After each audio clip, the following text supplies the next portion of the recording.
Bismillahirrahmanirrahim. Assalamu alaikum. I am Subhan presenting my 18th lecture of part 2 of this lecture of class 5th from Oxford Progressive English Unit number 6 Triathlete, lesson number 1 plus 2 listen and speak, words page number 28-29 and grammar book page number 13 to 15.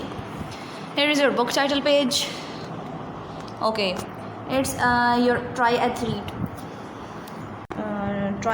unit number 6. मैंने आपको पहले इसका जो question number 1 है वो उसका आपको दिया हुआ था मैंने होमवर्क में, ठीक है। उस वहाँ से हम नेक्स्ट इसके पेज पर नीचे आ जाते हैं। ट्राई एथलीट का मतलब क्या होता है? What is the meaning of try athlete?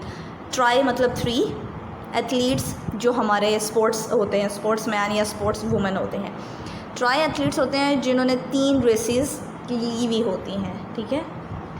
3 races में कॉन्टेस्ट में ट्राई एथलॉन और ट्राई एथलीट्स होते हैं जिन्होंने 3 रेसेस होती हैं, बेसिकली रेसेस ही होती हैं ट्राई एथलीट्स में उनमें पार्टिसिपेट किया हुआ होता है। ट्राई एथलॉन होता है जिन्होंने कॉन्टेस्ट रेसेस में जीता हुआ होता है या कुछ भी किया हुआ होता है, ठीक है।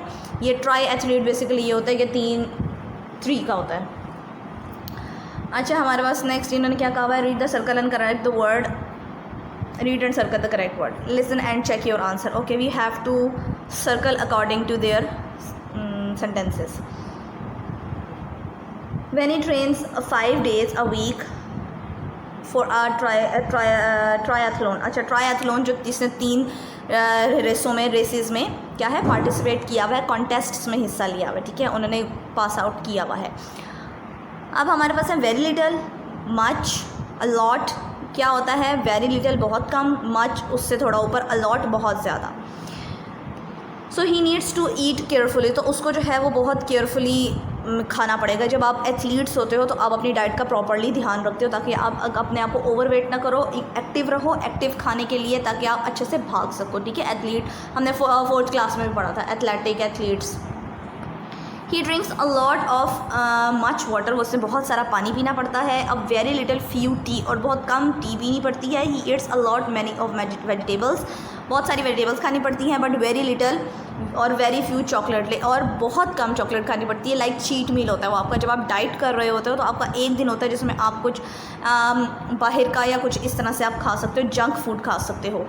सो उसने वेरी लिटल खा सकते हो। He doesn't watch much TV, वो ज़्यादा टीवी नहीं देखता। क्यों? क्योंकि ज़्यादा टीवी देखेगा बैठा रहेगा, इनएक्टिव हो जाएगा, तो वो क्या होता है कि वो फिर अपनी रनिंग में और इस तरह से फोकस नहीं कर पाएगा। यूजुअली ओनली आफ्टर ट्रेनिंग, व्यान he is training very hard these days, वो अपने इन डेज़ में बहुत ज़्यादा ट्रेनिंग के लिए बहुत ज़्यादा मेहनत कर रहा है। So he doesn't have much free time, उसके पास बहुत ज़्यादा वक्त नहीं है।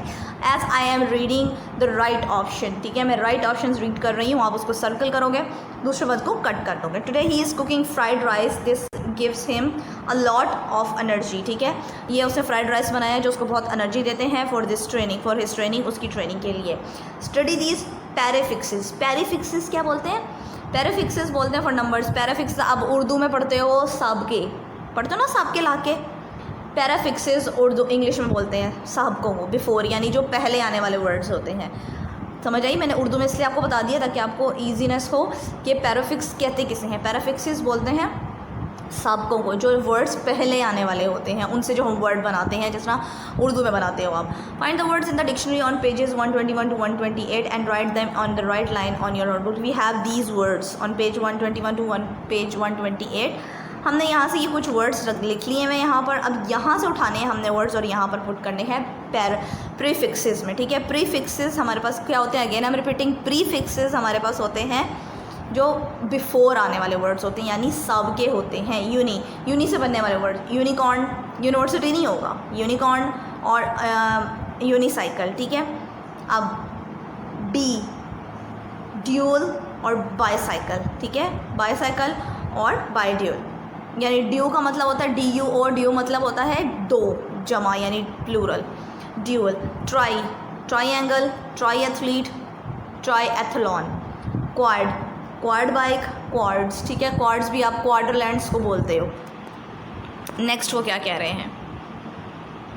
Lesson number 2 words. अब इन वर्ड्स में आपने क्या करना है? Choose the correct form of these verbs for the survey questions. We have to choose the correct ones, this one, ये इनमें पुट करना है हमने और अपना सर्वे आपने कंप्लीट करना है। You have to complete your survey according to these verbs. Verbs आपको पता है क्या होती हैं? वर्ब्स हमारे पास होता है to show an action. Who makes the most phone calls? Phone calls कौन सबसे ज़्यादा करता है? मेक्स, ठीक है, मेक का मेक्स आ जाएगा। आपको पता है कि हमने किस तरह से एस और एस पुट करना होता है। Here you can write it your name as I am written my name for your easiness. Exemplary I am written my name, मैंने अपना नेम यहाँ पर लिखा है, बट आप अपना नेम यहाँ पर लिखोगे, आइदर यू आर गर्ल और boy. Who does the most exercise? Exercise सबसे ज़्यादा कौन करता है? ठीक है, यहाँ पर लिखना है आपने नेम, यहाँ उनके नाम आएंगे, मीन्स माई सेल्फ यानी मेरी अपनी ज़ात, माई फादर मेरे फादर यानी माई मदर मेरी वालदा, माई ब्रदर मेरा भाई, माई सिस्टर मेरी बहन। अब ये इसके अकॉर्डिंग आपने बताना है ये कौन कौन काम करता है। पहले हम देख लेते हैं who does the most exercise, सबसे ज़्यादा एक्सरसाइज कौन करता है? मैंने यहाँ पर लिखा हुआ था माई सेल्फ, तो माई सेल्फ लिख दिया। It's an open ended, you can write it by your self, आप अपने ओन पे लिखोगे ये चीज़, ठीक है। Who does most of the cooking? Cooking कौन करता है सबसे ज़्यादा? ऑफकोर्स मदर करती हैं, so my mother. Who makes the most noise? शोर सबसे ज़्यादा कौन मचाता है? ऑफकोर्स योर सेल्फ, आप मचाते हो, सो माई सेल्फ लिखोगे यहाँ पे। Who does most of the shopping? Shopping कौन करता है सबसे ज़्यादा आपके घर में? अपने घर वालों का ही बताना है, my mother. Who washes the dishes most of the time? हर वक्त बर्तन कौन धोता हुआ रहता है? My mother. Who does the ironing? कपड़े कौन प्रेस करता है? My mother of course. Who makes the beds? Beds कौन अपने अरेंज करता है? अगर आप खुद करते हो तो माई सेल्फ कर दो, अगर आपकी मदर्स लगाती हैं तो माई मदर्स कर दो, मदर कर दो। Who makes the most mess? मतलब मेस कौन बिखेर जो जिसे बोलते हैं ना, चीज़ें कौन बिखेरता है, चीज़ों को स्प्रेड करता है? वो माई ब्रदर या माई सिस्टर या कुछ भी आप लिख सकते हो। This one it's an oral activity, ये ओरल एक्टिविटी है, ये आपस में आप डिस्कस कर सकते हो, ठीक है। Talk about your family using this phrases on those in exercise 1। Must, can, must not, don't, have to, should and shouldn't. क्या है आपके पास? मस्ट आपके पास ऑफकोर्स ये होता है ऑब्लिगेशंस, कंपल्सरी, कि आपने करना ही करना है, इसमें आपके पास ऑप्शंस नहीं होती, as we have learned in 4th class. Can कर सकते हैं, मस्ट नॉट कि ये भी काम आपने नहीं करना जिस चीज़ से मना कर दिया जाए। डोंट हैव टू, क्या आप नहीं कर सकते। शुड, ये भी आपके पास ऑप्शन होती है, करना चाहिए या नहीं करना चाहिए। शुडंट, नहीं करना चाहिए। I don't have to iron my clothes, मुझे अपना क्लॉथ्स आयरन करने की ज़रूरत नहीं है। I should make my bed everyday, मैं खुद अपना बेड खुद बनाना चाहिए, बट समटाइम्स आई फॉरगेट, लेकिन बाज़ औक़ात मैं भूल जाता हूँ। गिव जर्नल एडवाइस, एग्री और डिसएग्री। जर्नल एडवाइस देनी है अकॉर्डिंग टू यू, एग्री हैं आप या डिसएग्री हैं इसके ऊपर। शुड और शुडंट यूज़ करना है। You shouldn't make a lots of noise late at night. I agree, वो कह रहे हैं कि आपको रात के वक्त लेट नाइट जो है आपको शोर नहीं करना चाहिए, so I agree with that. Everyone should be do some exercise, सबको कोई ना कोई एक्सरसाइज करनी चाहिए। I don't agree, some people don't enjoy it, वो कह रहे हैं कि ज़रूरी नहीं है कि सब करें, क्योंकि कुछ लोग इन्जॉय करते हैं एक्सरसाइज करने में और कुछ लोग इन्जॉय नहीं करते, सो ये अपनी चॉइस है सबकी। Okay, it's page number 13, lesson number 3, nouns. We have learnt about nouns. The basic nouns is describing words, name of a person, place or thing, ठीक है। 4th क्लास में आपने ये सारा कुछ पढ़ा है। Now it's the expanded form of noun. अब noun की और आगे से क्या expansion है ये हमारे पास। verbs, nouns. verbs क्या है? to draw, to employ. nouns, drawing, employer और employment। अच्छा, हमारे पास verbs होती हैं जो हम काम करते हैं, ठीक है। सिंपल सी बात है, आपको actions are short, action verbs are called verbs. Nouns हमारे पास क्या होते हैं? जो काम हम कर रहे होते हैं, जो डूइंग हो रही होती है, काम हो रहा होता है ना, ठीक है, जो काम करने वाला होता है। The box shows how some verbs can be change into nouns. उन्होंने कहा है कुछ वर्ब्स यहाँ पर दी हुई हैं, उनको हम जब नाउन में चेंज करते हैं तो वो किस तरह के बन जाते हैं? वो इस तरह के बन जाते हैं। टू ड्रॉ, ड्राइंग करना। टू एम्प्लॉय, एम्प्लॉयर या एम्प्लॉयमेंट, यानी जिस तरह मैं हूँ एज अ एम्प्लॉय काम कर रही हूँ यहाँ पर, ठीक है, वर्कर ऐसा। अच्छा जी, उन्होंने कहा है sometimes the word undergoes a slight change with while converting. हम क्या करते हैं कि हम थोड़ा सा चेंज कर देते हैं अकॉर्डिंग टू सेंटेंस, वर्ड को नाउन में चेंज कर देते हैं। कैसे चेंज करते हैं ये हम आगे एग्जांपल पढ़ते जाते हैं और आपको समझ में आती जाएगी, so you have to listen me very carefully. For example, to thief would become theft और थीफ, टू थीव, ठीक है। थीव क्या हो जाएगा? जो ज़्यादा होते हैं। थेफ्ट बन जाएगा, चोर बन जाएगा, और इसमें चोरी बन जाएगा, और थीफ बन जाएगा, चोर बन जाएगा। ये नाउन के उसमें आ जाएंगे अकॉर्डिंग टू सेंटेंस। अब यहाँ पर लेट अस अंडरस्टैंड में देखते हैं और फिर आपको ज़्यादा समझ में आएगी कि वर्ब्स को नाउन में चेंज कैसे करते हैं और वो बने कैसे, फॉर्म ऑफ वर्ब कैसे बनती है, हमारी नाउन्स कैसे बनती हैं। Match the verbs to their corresponding nouns forms in the table below. Write the correct pairs of in your notebook. We have to match here. हम इधर ही मैच कर देंगे. लाफ होता है हंसना, वर्ब है हंसना. यहाँ पर मैच करें, लाफ के साथ क्या है, लाफ्टर. ठीक है, हंसी, रनर. ठीक हो गया. Walk, walker. Joke, joker. Explain, explanation. Drive, driver. Hate, hated. Lose, loser. Sell, seller.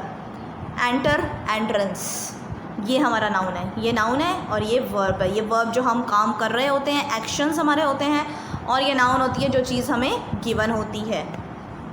अच्छा जी, यहाँ पर हम देख लेते हैं बॉक्स हमें क्या कह रहा है. In this exercise and follow the ones it would be better if you refer to a dictionary और टू स्पेलिंग्स एंड. अच्छा, उन्होंने कहा यहाँ पर ये स्पेलिंग्स आप देख सकते हो डिक्शनरी से, अगर आपको कोई कन्फ्यूजन हो रही है. अब यहाँ पर आपने गौर से देखना है हमने किया क्या है. यहाँ पर copy the follow sentences in your notebook, complete by them by filling the blanks, the nouns form of the verbs given in the brackets. हमारे पास फॉर्म ऑफ वर्ब दी हुई है, वर्ब्स दी हुई हैं. To enter, to injure, to see, to जज. Noun बनानी है इसकी. कैसे बनाएंगे? एंटर. एंटर से क्या होता है? एंट्रेंस होता है. अब मैं सेंटेंस पढ़ के आपको बताती हूँ. Jack saw a big entrance once the rock were removed. उसने क्या देखा? एक जब बहुत बड़ा पत्थर उन्होंने हटाया तो उसने एंट्रेंस देखा, रास्ता देखा. नाउन बेसिकली क्या होता है हमारे पास, जो चीज़ें हमारे पास होती हैं, work in a place. Noun is a name of person, of a place और थिंग. ऐसा ही होता है ना. तो प्लेस हमारे पास, रास्ता देखा. टू एंटर तो नहीं आएगा ना, कि वो गया तो नहीं है ना वहाँ पे. उसने एक एंट्रेंस देखी, उसने एक रास्ता देखा. He sustained an injury while jumping from the diving board. वो डाइविंग बोर्ड पे जब जंप कर रहा था तो उसको इंजरी हो गई, यानी उसको चोट लग गई. Everyone was happy with the judgement given by the court. ठीक है, हर कोई जज के फैसले से खुश है. The patient got back his sight after the surgery. To see, देखना. सी का मतलब देखना. साइट मतलब उसकी आंखें वापस आ गई, उसकी आंखों की बिनाई वापस आ गई सर्जरी के बाद. नेक्स्ट हमारे पास क्या है? अब ये भी हमारा वैसा ही है. आप गौर से सुनेंगे तो आपको बहुत अच्छे से समझ आएगी कि हमने वर्ड्स बनाए कैसे हैं. Read the following nouns form which verbs form are they made. अब किस फॉर्म से ये मिल के बने हैं. ठीक है, ये नाउन्स दिए हुए हैं और हमने इनकी वर्ब बतानी है. किससे मिलकर बना है ये नाउन? Departure, रुखसती, depart. ठीक है. करेक्शन, करेक्ट से मिलकर बना है. ऑर्गेनाइजेशन, ऑर्गेनाइज से मिलकर बना है. रिमेम्बरेंस, रिमेंबर से, याद से मिलकर बना है. अप्रूवल, अप्रूव करने से बना है. इलिस्ट्रेशन, इलिस्ट्रेटेड से बना है. इलिस्ट्रेशन बोलते हैं रोशन करना और इस तरह से करना. ठीक है, इलिस्ट्रेशन. हाँ, इसके बाद गैदरिंग, जमा करने से बना है, गैदर. जर्मिनेशन, जर्मिनेट करने से बना है. लाइक आप जब कोई पौधा उगाते हो या कुछ भी ग्रो करते हो उस चीज़ पे. इम्प्रूवमेंट, इम्प्रूव करने से बना है. एंड लास्ट वर्ड इज़ और नॉलेज, नो से बना है ये. ठीक है, जानने से बना है. ये वर्ड्स थे ये वाले, ये हमारे पास नाउन थे और ये जो हमने लिखे हैं वो हमारे वर्ब्स हैं कि ये वाले नाउन वर्ब से मिलकर बने हैं. इसके ऊपर ही आप लिख लोगे बट मार्जिन्स ड्रॉ करके. अच्छा, ये हमारे पास क्या है, इसको हम नोटबुक पर जाने देंगे इसी लेक्चर में. लास्ट में मैं आपको एक बार एक्सप्लेन कर देती हूँ इसमें है क्या. Copy the following sentences in your notebook, change the underline words to their noun forms. You may have to make the other changes in the sentences too. उन्होंने कहा जो वर्ड्स अंडरलाइन किए हुए हैं ना, इनको हमने चेंज करना है नाउन में. ये वर्ब है ये सारी. Fought, fight, to explain, injured, amuse, to sell, presented, ये सारे वर्ब हैं. इनको हमने नाउन में चेंज करना है. और उन्होंने कहा है जब आप नाउन में चेंज करेंगे तो सेंटेंस को एक अच्छा वे में आपने प्रेजेंट करना है, लिखना है. जो भी चेंजिंग्स करनी हुई आप कर सकते हो. Okay, this is your homework too. ठीक है, ये आपका होमवर्क है. इस पर आपने ये रीड आउट करना है और इसमें वर्ड्स इंसर्ट करने हैं. क्या इंसर्ट करने हैं? Copy this passage in your notebook, fill in the blanks, the nouns forms of the verbs given in bracket. जो वर्ड ब्रैकेट में है ये हमारे पास वर्ब है, इनकी नाउन लिखनी है. इसी के ऊपर लिखेंगे, ऑफ कोर्स हम इसी पे लिखते हैं हमेशा, नोटबुक पर नहीं लिखेंगे. सो ये आपका होमवर्क है. Moving to the next, it's also your homework. ये आपका नोटबुक पे जाएगा, जो पार्ट सी में भी आपको बता रही थी कि सेंटेंस को हमने चेंज करना है, उनको नाउन बनाना है। Change the underline words to their noun forms, make the sentences. अच्छा, अदर चेंजेस भी हम कर सकते हैं। फर्स्ट वन था हमारे पास, I need you to explain this to be, तुम्हें मुझे ये बताने की ज़रूरत है। She didn't give an explanation for being late, उसने कोई भी एक्सप्लेनेशन नहीं दी।